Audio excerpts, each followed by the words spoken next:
Buntis. Malapit ng manganak. Huwag kalimutang ipa-newborn screening si baby ha.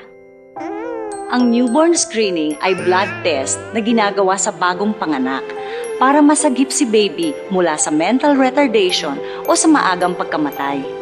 Karapatan ni baby ang newborn screening. Magtanong sa ospital o sa inyong doktor tungkol dito.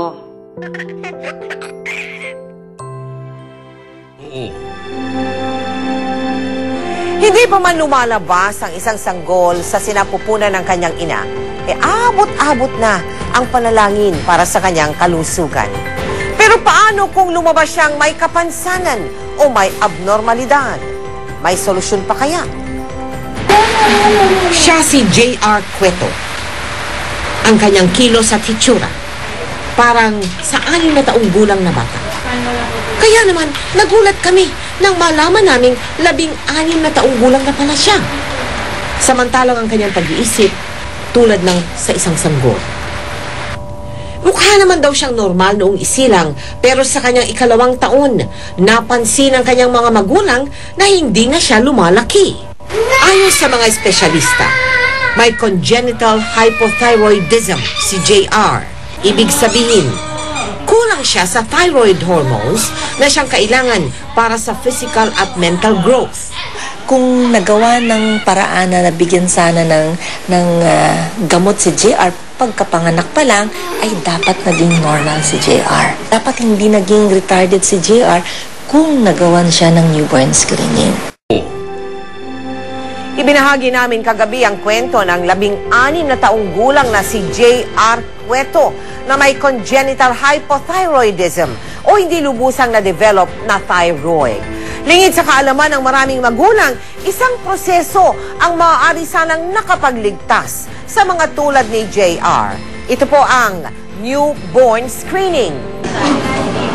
Iba't ibang bakuna ang pinagdadaanan ng ating mga anak bago sila mag-1 taong gulang. Ang ilan, bakuna sa TB, sa DPT, sa polio, at sa hepatitis. Ngunit isang proseso na kasing halaga ng mga bakuna ang ating nakakaligtaan na dapat isinasagawa 1 hanggang 3 araw mula nang sila'y isilang. Ang newborn screening. Ang newborn screening ay isang special test kung saan pagkapanganak ng isang bata ay kumukuha tayo ng ilang patak ng dugo sa sakong ng isang bagong panganak, linalagay siya sa isang special na papel.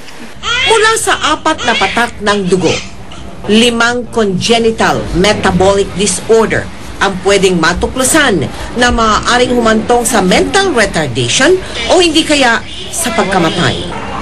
Ang congenital hypothyroidism o kulang sa thyroid hormone, congenital adrenal hyperplasia o sakit sa endocrine, galactosemia o kakulangan sa kakayahang magproseso ng galactose, phenylketonuria o problema sa protina, at kakulangan sa isang uri ng enzyme na tinatawag na G6PD o G6PD deficiency, ang mga sakit na matutuklasan sa pamamagitan ng newborn screening.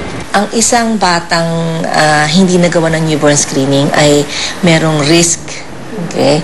Kasi may mga kondisyon na hindi mo nakikita kasi sa bagong panganak. Ibig sabihin nun, pag pinanganak ang isang bata, dapat talaga nagagawang kagad ang newborn screening kasi para kapag positibo pala yun, nabibigyan kagad ng tamang gamot.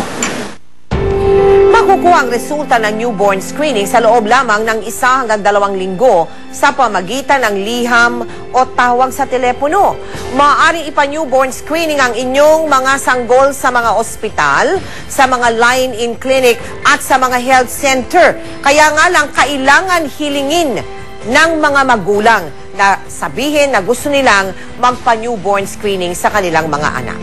Samantala, para sa anumang maipaglilingkod po namin sa inyo, magsadya po sa aming tanggapan o tumawag. Bilang pagkikiisa ng GMA Kapuso Foundation sa ika-10 anibersaryo ng newborn screening sa Pilipinas, ipaliliwanag po namin ang kahalagahan nito. Kaya pwede daw siya sumama. 2 milyong sanggol ang ipinapanganak taon-taon ayon sa Newborn Screening Resource Center.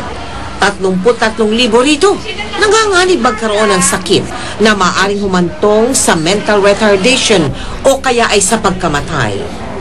Ngunit bago lumala, maaari nang matukoy ang mga sakit na ito sa pamamagitan ng newborn screening. Si JR, isinilang na walang bakas ng kapansanan. Pero hindi nagtagal, lumabas na meron siyang congenital hypothyroidism o kakulangan sa thyroid hormones. Hindi tuloy natin aakalaing 16 na taong gulang na siya. Ang 6 taong gulang naman na si Jonalyn, masayahin at napakasipag mag-aral. Animoy isinilang na normal. Maliit siya, maitim, 1.2 eh. Mahabang pusod, mahaba ang dila, tapos medyong niwipa, tapos yung ilong niya pa ganyan, di ko nga maintindihan. Tulad ni JR, kulang din ang thyroid hormones ni Jonalyn. Pero mapalad si Jonalyn dahil may newborn screening na nung siya'y ipinanganak. Ganito lang po. Napagaling po kasi ako eh. 1996 nang dumating sa Pilipinas ang newborn screening. 10 taon na ang kampanya pero marami pa rin ang hindi nakakaalam nito. Sa batas na kalalabas pa lamang yung Newborn Screening Act of 2004, kailangang sabihin nila sa magulang na ito ay available na sa Pilipinas at dapat gawin pagkalipas ng 24 na oras. Kaya maaari niyo pong ipa-newborn screening ang inyong mga anak sa ospital na inyong pinanganak yung bata. Paalala lang po, hilingin po sa doktor na ipa-newborn screening ang inyong mga anak 2 hanggang 3 araw mula pagkasilang. Samantala, para sa anumang maipaglilingkod namin sa inyo, magsadya po sa aming tanggapan o tumawag sa 928-7021, local 9901.